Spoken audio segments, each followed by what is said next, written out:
Ang Panginoong Hesukristo po, ang sabi niya sa mga Hudyo, yung mga Pharisees, no? Pag sinabi kasi yung mga Pariseyo, ito po yung mga leaders ng mga Jewish people when it comes to religion. At ang masaklap po, itong mga taong ito, nakiki-involve din po sa politics at sila po ay nagkakaroon ng manipulation doon sa mga Jewish people noong panahon ng Panginoong Hesukristo. Kaya ang sabi ng Panginoong Hesukristo, basa kayo ng basa ng scripture pero hindi ninyo masumpungan yung mga bagay tungkol sa akin na nakasulat o nakasaad doon. Well, ang pinakamasaklap pong mangyari, maski sa panahon natin ngayon, marami pong tao ngayon nangangaral ng Bible, pero mga kulto, mga hindi po nakasalig doon sa ginawa ni Jesus sa krus ng Kalbaryo. Kaya mga kulto. Pag sinabi po natin mga kulto, ito po yung hawak nila yung Bible, may mga doctrines din po sila, pero yung kanila po mga itinuturo, strange. Kasi po, ang dapat lang po nating ituro sa mga tao ay salvation by faith alone.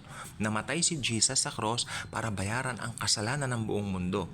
Welcome ang lahat na lumapit sa Panginoong Jesucristo. Pero these people, marami po silang mga strange na mga doctrines. Hindi na po natin iisa-isahin dito, but at least, kung Kristiyano ka, alam mo ang aking tinutukoy at tinuturan. Kaya ikaw, na mananampalataya, pasalamat tayo sapagkat whenever we open the Bible, nililid tayo ng Holy Spirit sapagkat yung Holy Spirit po was already been deposited to us when we put our faith in Christ alone. Kaya may kanta po si Gary V, In Christ Alone. Totoo po yun kasi wala kang ibang dapat pagsaligan ng faith mo kundi ang Panginoong Hesukristo. Kasi kung hindi ka lalakad ayon doon sa sinasabi ng Bible, ikaw ay magkakaroon ng maraming doktrina at posible na maging kulto ka. Marami kang mga, tulad ng mga Pariseyo, marami kang idadagdag. Tapos yung mga ayaw mo, ibabawas mo. So, ito po ang delikado. Go back to the Bible. Napakahalaga pong nagbabasa tayo. Magbasa-basa kung may time. Pero kung Kristiyano ka na, naniniwala ako, nandoon yung urge mo, nandoon yung desire mo to spend at least how many minutes sa Bible bawat araw. Nagkakape ka, nagtatanghalian ka, you have your cell phones with you right now. May mga Bible apps tayo. Mag-ano tayo kasi magpalakas po talaga tayo. Dapat kargado po tayo ng salita ni Jesus. Tulad po ng mga Pariseyong yan, aral dito, aral doon. Pero kailanman hindi nila narating yung fulfillment ng tinuturo ng kanilang scripture. Kasi yung Old Testament po is a Jewish scripture kung talagang tutuusin. Pero dahil po sa katigasan ng kanila pong puso, kanila pong tinanggihan ang Panginoong Hesukristo. Bagkus ipinapako pa nila ito sa cross. Sa pangunguna na rin ni Caiphas na pinakapunong saserdote o pinakapunong pare noong mga kapanahunang iyon.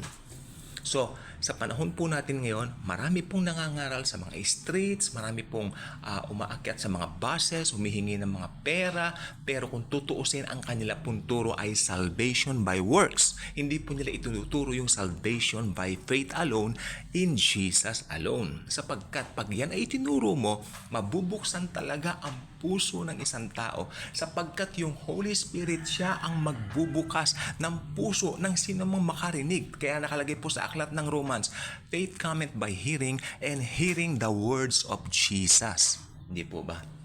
Ngayon, kapag ka ang itinuro mo ay false gospel, ito po ay hindi nakasalig doon sa katotohanan na gustong ituro sa atin ng banal na espiritu through the Bible. Kapag ka ito ay kanilang itinuro, yung mga false prophet na yan, yung mga false preachers na yan, pag sila po ay nangaral, hindi mabubuksan yung puso ng mga nakikinig sapagkat hindi bubuksan ng Holy Spirit ang puso ng sinumang tao na ang pinapakinggan po ay false gospel.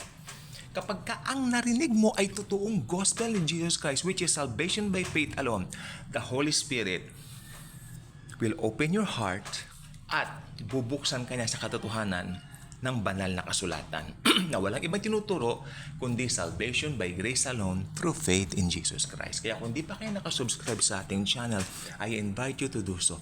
Click the notification bell, share the wonderful love and grace of Jesus. Tandaan po ninyo, Jesus alone saves. And as always and forever, Jesus truly loves us all.